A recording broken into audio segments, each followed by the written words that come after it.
හොඳයි. අපි අද කතා කරන්නේ 6 ශ්‍රේණිය ඉංග්‍රීසි පොතේ කියවීම පොතේ පළවෙනි පාඩම අපි එදා එක කොටසක් කතා කළා. අද පළවෙනි පාඩමේ දෙවෙනි කොටස. අද පුළුවන් අපිට පළවෙනි යුනිට් එක අවසන් කරන්න. මුල කොටස බැලුවේ නැත්නම් ඒකත් බලන්න වීඩියෝ එක තියෙනවා අපේ channel එකේ. ඔයාලට බලන්න පුළුවන්. අද බලමු අපි දෙවෙනි කොටස. පළවෙනි පාඩමේ දෙවෙනි කොටස. පොතක් අරගෙන අවශ්‍ය දේවල් තියෙනවා නම් ලියා ගන්න. පාඩම ඉවර වෙනකම් බලන්න ඔයාලට වැදගත් දේවල් අනිවාර්යයෙන් මේ පාඩම ඇතුළේදී ලැබෙනවා. ඒවා ලියලා පාඩම් කරගන්න. එතකොට ඔයාලට ඉංග්‍රීසි ඉක්මනින් ඉගෙන ගන්න පුළුවන්. හොඳයි. අපි බලමු මෙන්න මෙතන මොකද මේ විස්තරය පොඩ්ඩක් කියවලා read aloud කියලා අපිට කියනවා. ශබ්ද නගා කියවන්න කියලා කියනවා. පළවෙනි එක අපි බලමු. ආයු මනුක ආයු මනුක මෙතන අහලා තියෙනවා ප්‍රශ්නාර්ථ ලකුණක් ඔයාලට පේනවා ඇති. ඒ කියන්නේ මෙතන ප්‍රශ්නයක් අහලා තියෙනවා. ආයු මනුක ඔයා මනුකද? ඊට පස්සේ මෙන්න අපිට පහලින් බලා ගන්න පුළුවන් උත්තරය yes I am මනුක. I am මනුක බලන්න මේවායේ තද පාටින් දීපු අකුරු වචන. අපි මේ තුනම කියවලා ඊට පස්සේ ඒ වචන ගැන වෙනම කතා කරමු. දෙවනි එකේ දෙවනි මැද ඉන්න පින්තූරය අපිට දෙනවා is he a player? is he a player කියන්නේ ක්‍රීඩකයා player.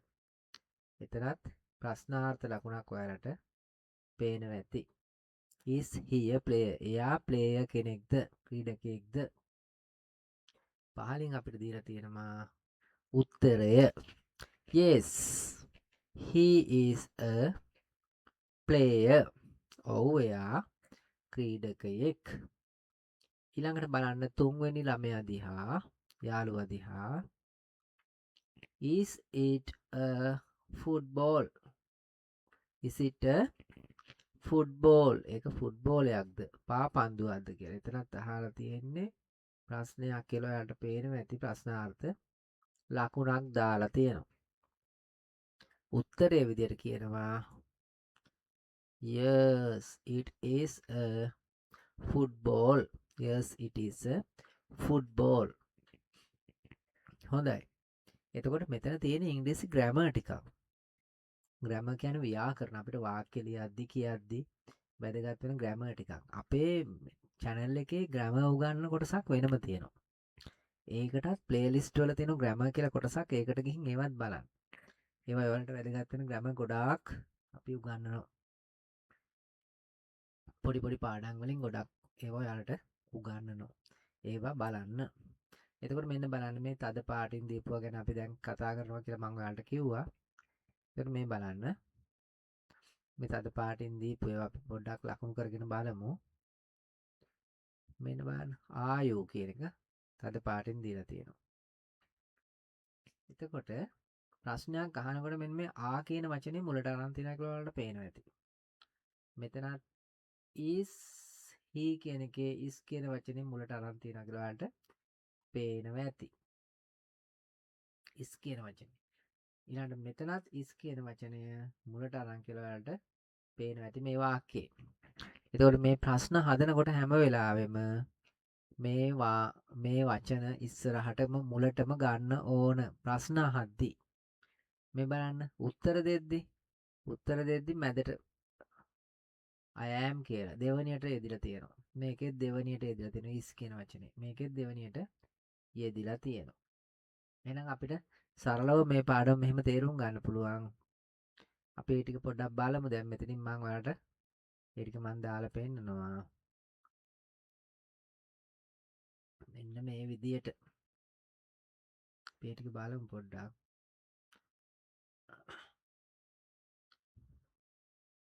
මේ පහලින් තියෙන දෙකත් අපි ඉගෙනගෙනම බලමු. Are they singers? එයාලා ගායකයෝද කියලා ප්‍රශ්නයක් අහනවා. බලන්න මේකෙත් අගට ප්‍රශ්නාර්ථ ලකුණක් තියෙනවා. මේ ආ කියන වචනේ මුලට ඇවිල්ලා තියෙනවා.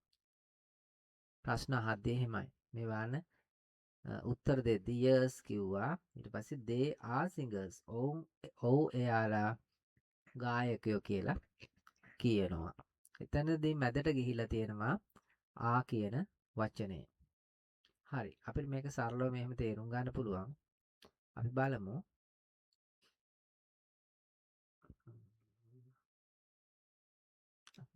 අපි පාවිච්චි හොඳයි බලමු අපි මෙහෙම. මෙන්න මේ වචන තුන ගැන හොඳට මතක තියාගන්න. am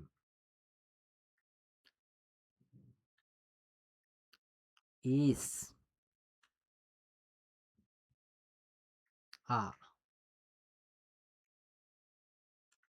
am is are කියන වචන තුන. මේ වචන තුන මුලට දැම්මොත් ප්‍රශ්නයක් අහන්නේ. ප්‍රශ්නයක් අහද්දි මේ වචන තුන අපි මුලට දානවා. මෙතනින් පස්සේ am වලින් පස්සේ අපි දාන්නේ මම එකතු කිරීම ලකුණක් දාලා පෙන්නන්නම්. එකතු කිරීම ලකුණක් දාලා මෙතනින් පස්සේ අපි හැම වෙලෙම ලියන්නේ I.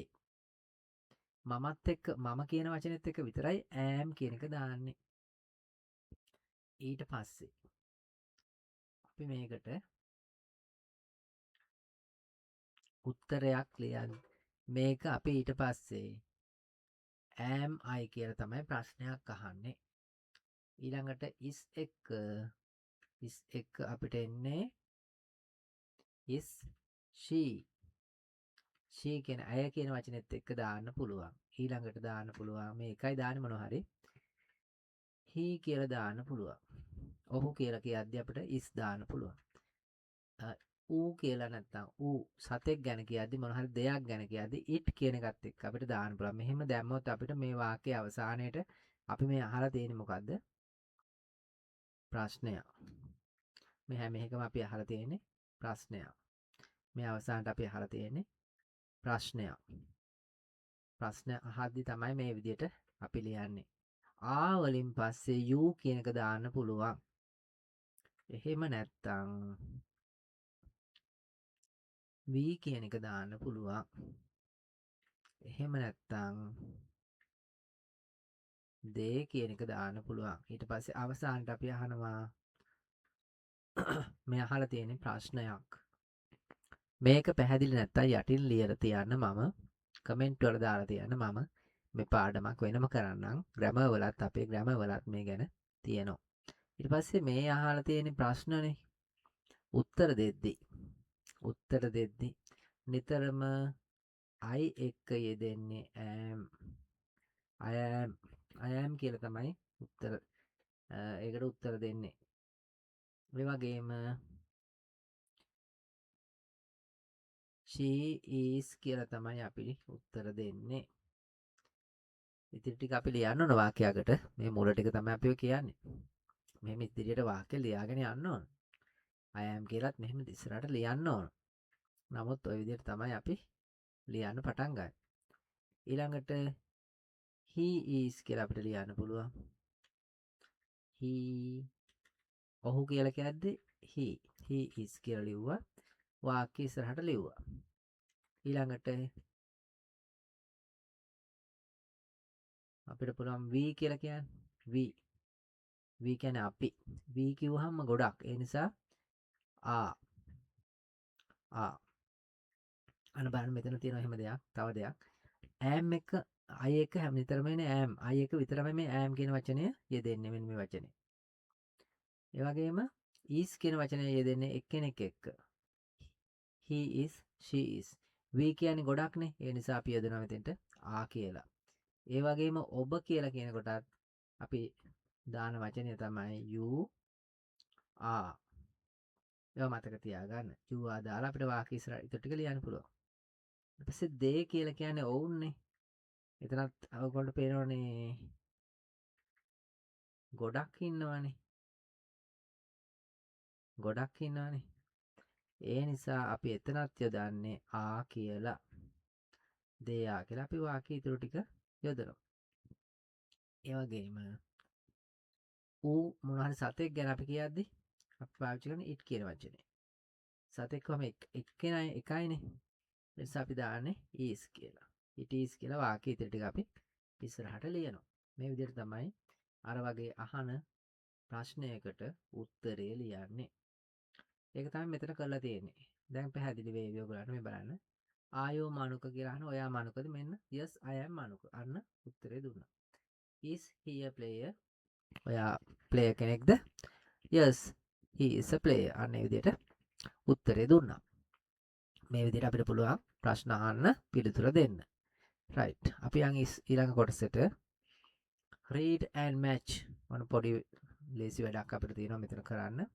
read කරන්න අපිට කියන දේ අපි බලමු මොකද කරන්න කියලා. read කියවන්න. match යා කරන්න. ගලපන්න. පළවෙනි පැත්තෙන් ප්‍රශ්නයක් අහලා තියෙනවා. දැන් අර මං කියලා දුන්න ටික පැහැදිලි නම් ඔයගොල්ලන්ට මේක හරිය ලේසි වෙනවා. පැහැදිලි නැත්නම් මට මැසේජ් එකක් යටින් දාලා තියන්න. එතකොට මං මේ පාඩම ලොකුවට හොඳට විස්තර කරලා ඔයගොල්ලන්ට පාඩමක් වෙනම ගේන්නම්. ආයෝ මනුක. ඔයා මනුකද? එතකොට ඔයා කියන්න ඕනේ මොකද්ද? ඔව් මම මනුක. එහෙනම් අපි ඒක කියන්නේ කොහමද? මේ තියෙන්නේ. yes I am මනුක. yes I am මනුක. are you a student? ඔයා ශිෂ්‍යයෙක්ද? එතකොට ඔයා කියනවා yes I am a student. ඔව් මම ශිෂ්‍යයෙක්. ඊළඟට කියවන්න බලන්න තුන්වෙනි ප්‍රශ්නය. is it a football? ඒක ෆුට්බෝලයක්ද? එතකොට අපිට කියන්න පුළුවන් yes it is a football. yes it is a football කියලා. ඊළඟට බලන්න are they dancers? ඒගොල්ලෝ නැටුම් කරන අයද නැට්ටුවෝද? ඒකට අපිට කියන්න පුළුවන් yes they are dancers. ඊළඟට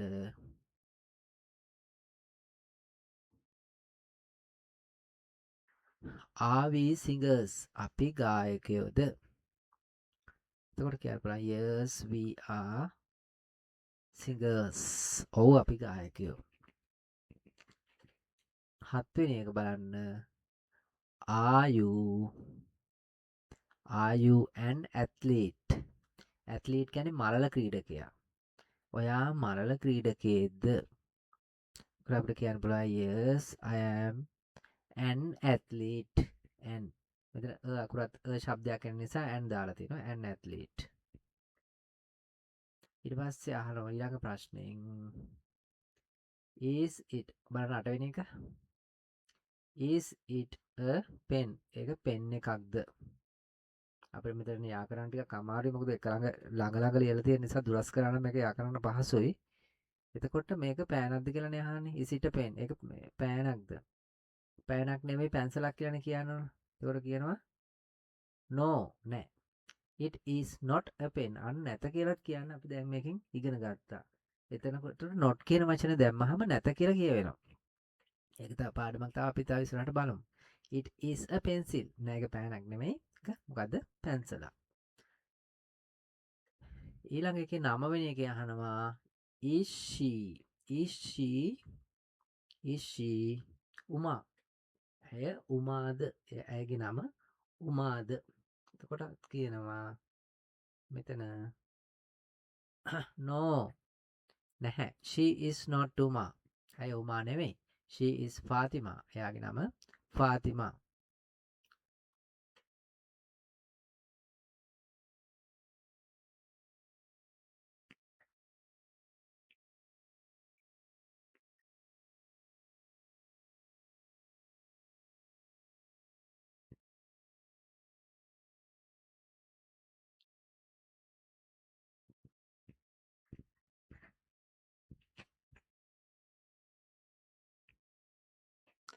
අවසාන එක බලන්න.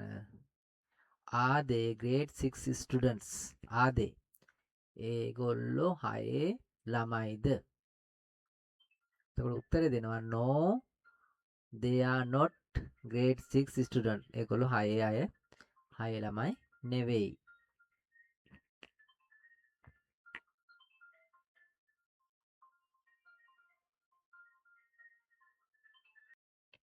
හරි. අපි දැන් බලමු activity 7. දැන් අපි කලින් ඉගෙන ගත්ත දේවල් ටිකත් එක්ක අපි බලමු මේක සම්පූර්ණ කරන්න. Fill in the blanks using am, is or are. am is නැත්නම් are කියන වචන තුනෙන් අපිට කියනවා මේ වාක්‍ය සම්පූර්ණ කරන්න. I am a student. මම ශිෂ්‍යයෙක්. I කියලා තියෙන ඊට පස්සේ I එක නම් අපි දන්නවා දාන්නේ මොකද්ද? am. I am in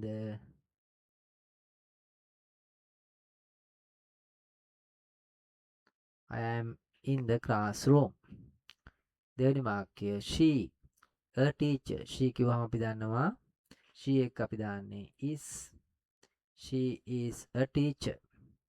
ආපහු තියෙනවා she is in the staff room. ඇය staff room එකේ ඉන්නවා. we කියන එකත් එක්ක අපිට එන්නේ තුන්වෙනි වාක්‍යයේ are කියලා. we are scouts. අපි බාලදක්ෂයෝ. ආපහු තියෙනවා we are. මේක හරි ලේසියිනේ. we are at the campsite. campsite එකේ තමයි ඉන්නේ. හරි. අපි බලමු හතරවෙනි වාක්‍යය he. he කියන එකත් එක්ක අපි දන්නවා is. he is Mr. Pereira. ඔහුගේ නම Mr. Pereira.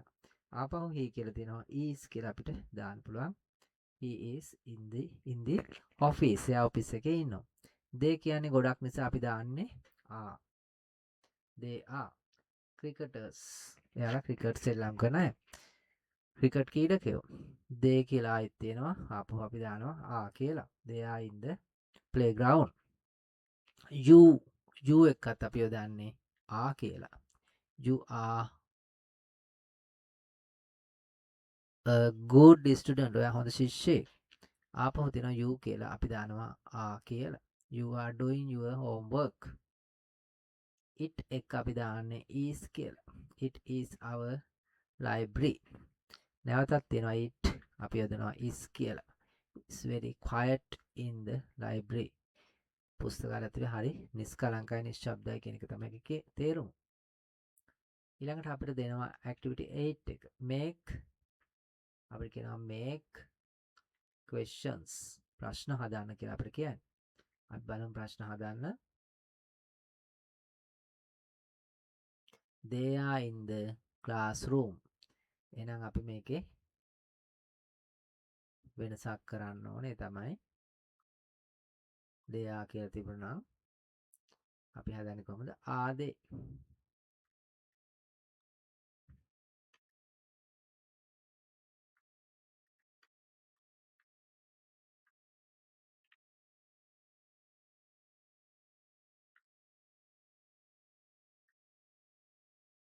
අගට යොදනවා අපි ප්‍රශ්නාර්ථ ලකුණ. are they in the classroom. හරි. ප්‍රශ්නාර්ථ ලකුණ නම් දීලා තියෙනවා. ඒ නිසා අපිට මේක යොදන්න අවශ්‍ය නැහැ ආයෙසරයක්. he is a cricketer. එහෙනම් අපි මෙතෙන්ට ගන්නේ is he a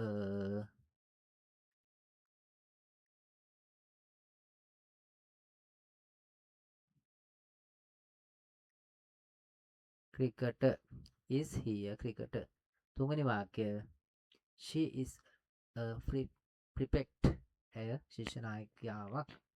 එහෙනම් අපි ගන්නේ is she a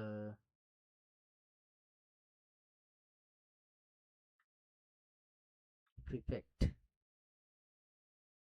a prefect. හතරවෙනි වාක්‍යය they are new textbooks. ඒවා අලුත් textbook. එහෙනම් අපි ඒක ලියන්නේ are they.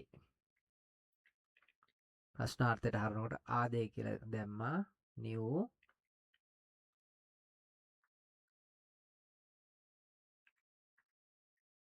textbooks.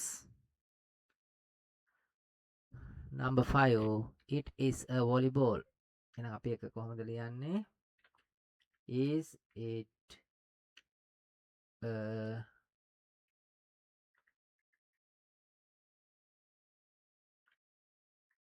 volleyball? We are in the correct group.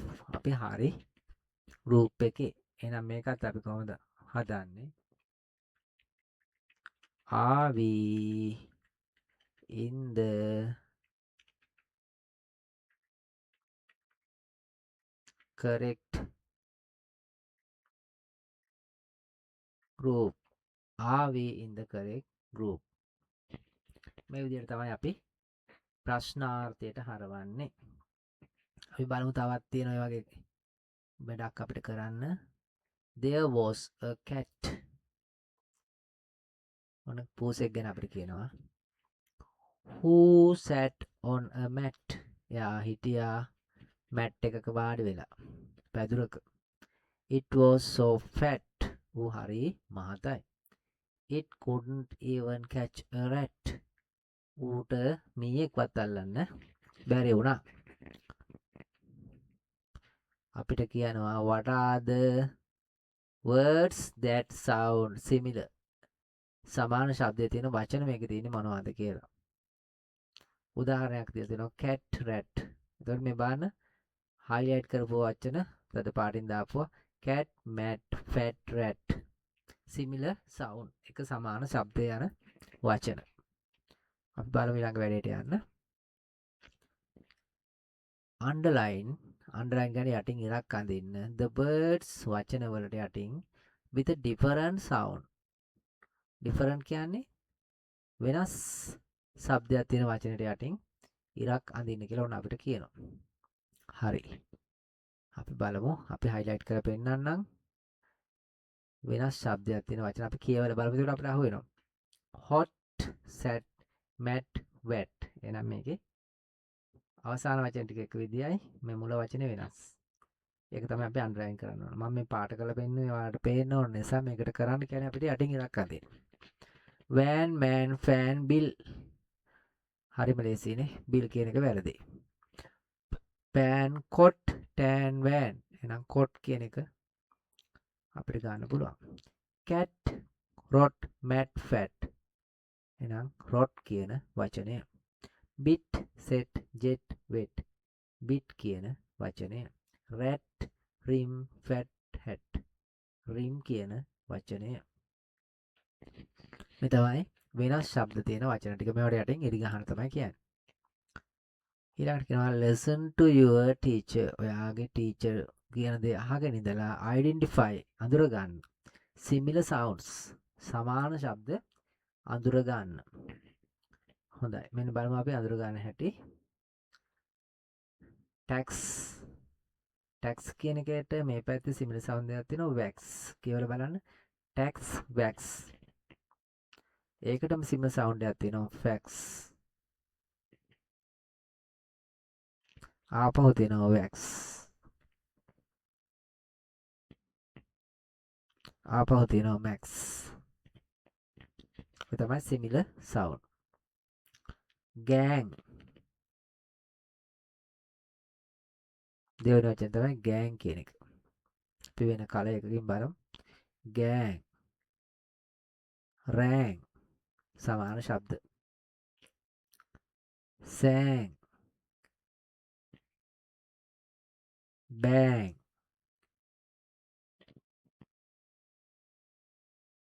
tang. similar sound.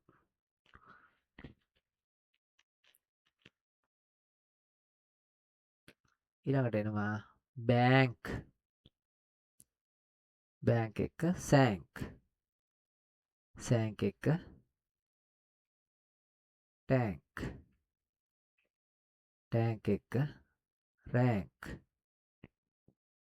rank එක blank. similar sound තියෙන වචන. ඊළඟ එක band. band. band එක sand. sand එක sorry මෙතන stand. stand එක sand. සෑන්ඩ් එක බ්‍රෑන්ඩ් එක බලන්න ලෑන්ඩ් ඊළඟට එනවා ඇට් කියන වචනට similar sounds ඇට් කියන වචනට similar sounds අපි බලමු ඇට් එක bat set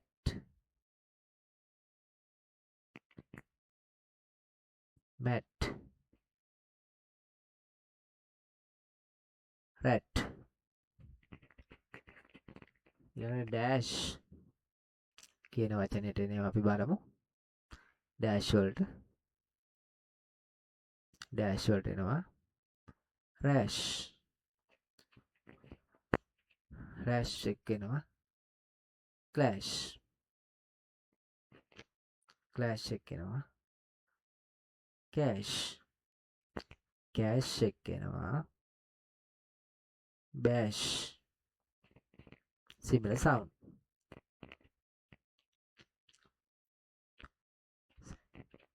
ඊළඟට තියෙන වචනය තමයි rap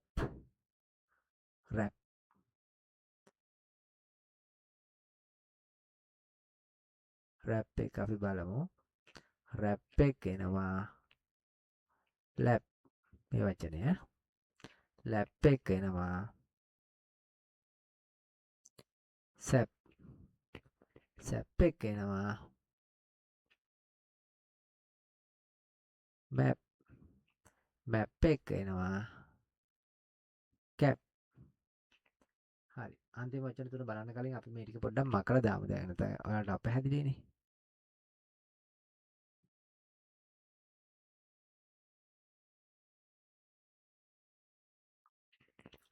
ඊළඟට නම් man එක van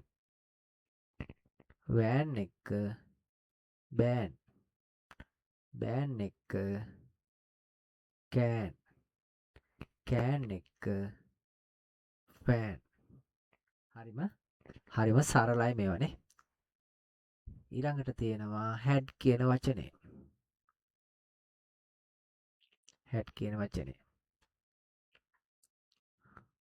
had එක එනවා man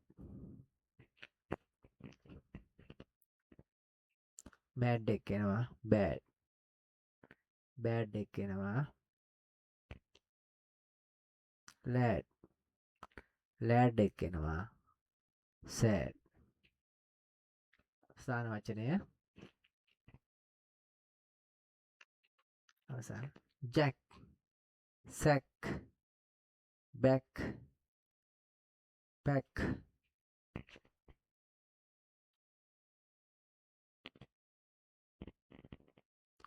ඒත් එක්කම lack මෙන්න මේ විදිහට අපිට similar sounds වචන හොයාගන්න පුළුවන්. ඔන්න අපි පළවෙනි පාඩමේ වැඩ ටික අවසන්. අපිට ඊළඟට workbook එක තියෙනවා. workbook එකේ පළවෙනි එකේ වැඩ තියෙනවා. ඒකත් බලන්න. ඊළඟ දෙවෙනි පාඩම තියෙනවා. මේ පාඩම් දැන්ට ඔයාලා දන්නවා වුණත් මේව නැවත බලන්න. මේව නැවත බලුවම ඔයාලට අලුතෙන් දෙයක් ඉගෙන ගන්න පුළුවන්. හැම පාඩමක්ම මගේ ඇරෙන්නේ නැතුව බලන්න ඕන නම් subscribe බටන් එක ඔබලා තියන්න. එතකොට ඔයාලට හැම පාඩමක්ම බලන්න පුළුවන්. ඒකට ඔයාලට වේදමක් කියන්නේ ඔයාලට ඒක ඔබලා තිබුවහම බලන්න පුළුවන්. ඊළඟට notification කියලා එකක් තියෙනවා. පොඩි අර bell එකක්. ඒ bell එකත් touch කරලා තිබුණාම අපි දාන පාඩම් ඔයාලට බලන්න පුළුවන්. grammar පාඩම් ටිකක් බලන්න. මෙතනින් උඩ පන්ති වල පාඩනුත් තියෙනවා. ඒවත් උමනා යාළුවෝ ඉන්නවා නම් එයාලට කියන්න. ඒ පාඩනුත් බලන්න පුළුවන්. 7 8 9 10 11 වෙනකම්. ඒ පාඩනුත් බලන්න අපි ඊළඟ දවසේ තව අලුත් පාඩමකින් හමු වෙමු.